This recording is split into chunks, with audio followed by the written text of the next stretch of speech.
So I'll try to be a little more concise in this video, guys. But yeah, another theme I was thinking about based on the last video about age of marriage and power dynamics. Another argument I hear a lot of people in the left use, and modern Christians say this, is they often will use the argument that a person, usually referring to a woman or a girl, they'll say maybe she may be physically mature enough, but do you think she's mentally mature enough? Again, there's that concept again of just really putting maturity and adulthood and marriage on a pedestal, like it's so far away you'll never get it, like you're just not ready, and so we're always in this abstinence mode. But there's this theme that I hear people say all the time of, well, do you think she's mentally mature enough though? Like she may be physically but not mentally, and that's usually how people are in their teen years. Is like, they're horny as heck, but they're quote unquote not mature enough. But I think this is the thing I wanted to point out in this video is I think this is really a self-fulfilling prophecy where in my life, I've found the more time I've spent with children, I have found that it makes it very difficult to just passively go along with what the world says. Like when I was in college, it was very, very popular to just sort of, it's very easy to just fall into like, I want to be liked. Sure, like I have gay friends, like, I support that stuff. Like you just kind of go along with the flow and you want to be liked and you think you're all trendy and cool because you're tolerant of everything, maybe not reading the Bible. But if you ever get to a point where you have kids or you work with kids or they're just in your life at some point, you're gonna realize you can't just keep going with the flow. Like, especially if you spend enough time with them and you realize how they look up to you and they take after you in certain ways, and you realize there's a certain power in being a role model. It's very it's very flattering in some ways, but it's also kind of scary because you are responsible for someone. Not just for them, but you start realizing that my entire life my words have power, even to adults, but especially to kids. Our words have power, and I found that spending time with kids was really the thing that made me mature as an adult. And I thought, I often think that this must be why there's such a war, to put things in satanic terms, like why Satan wants to tear down the family is if you never have kids, you'll never mature. That's where we are right now. And I think that's why so many women, you'll see them on this whatever podcast where they're in their early 20s with their tits out and everything, and they're just like, I'm just finding myself, and I'm just a 40-year-old guy going for a girl my age. That's just predatory, and I'm so like I don't know, they're not children or anything. It's just weird that like if you don't ever have kids, you don't ever grow up. And so when you realize that fertility really starts occurring around like 12 or 13 or so, and we're always taught, wait.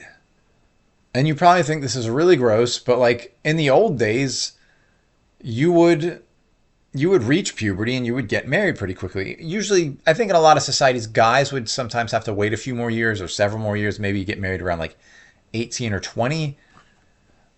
But the idea was, society as a whole prioritized having children. It prioritized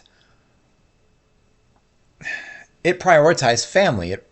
And today it's weird how they have so many ways to try to quote unquote protect quote unquote, notice the quotation marks, children from sex. We're not talking about that though. We're not talking about actual children. Again, I'm 100% in favor of not doing that or promoting that.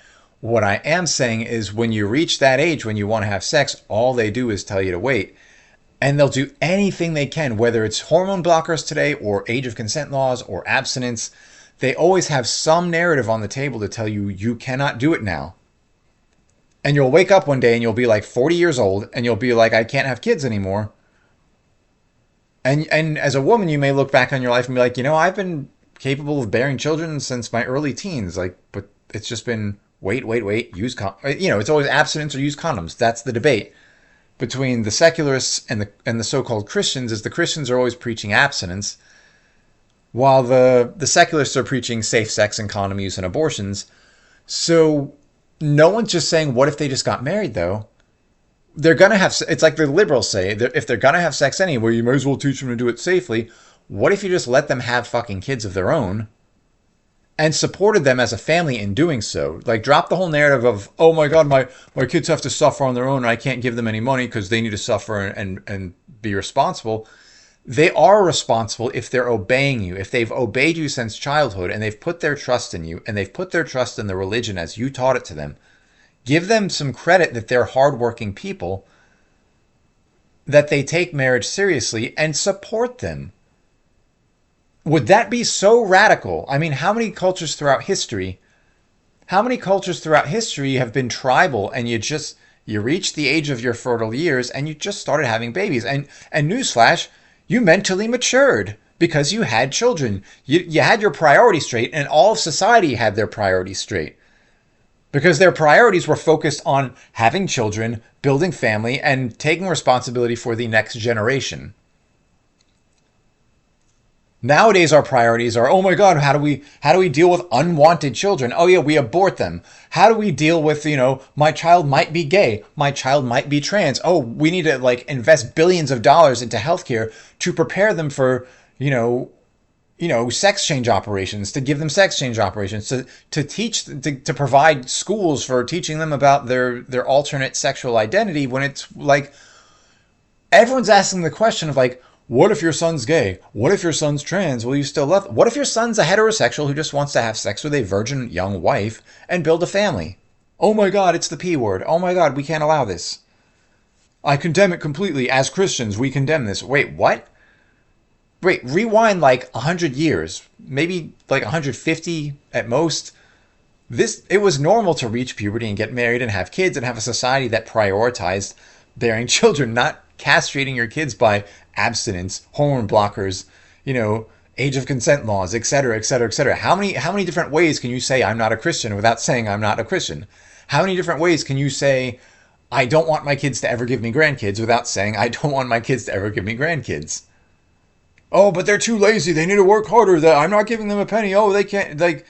I was just watching this clip a while back on Boy Meets World where the father is saying oh, did you think you were going to go play house with Topanga? I'm not going to give you money. You need to deal with your life, Corey. You lazy piece of shit. This is how we look at our kids. Our kids who obey us, who trust us, who loved us, who've adored us and respected us since we brought them into this world.